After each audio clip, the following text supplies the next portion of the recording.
కరీంనగర్లో కేంద్ర మంత్రి పర్యటన సందర్భంగా కలెక్టర్పై మంత్రి పొంగులేటి ఆగ్రహాన్ని వ్యక్తం చేశారు.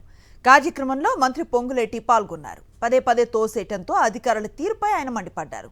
కామన్ సెన్స్ లేదా అంటూ కలెక్టర్పై తీవ్ర అసహనాన్ని వ్యక్తం చేశారు. ఎస్పీ ఎక్కడా అంటూ ఫైర్ అయ్యారు.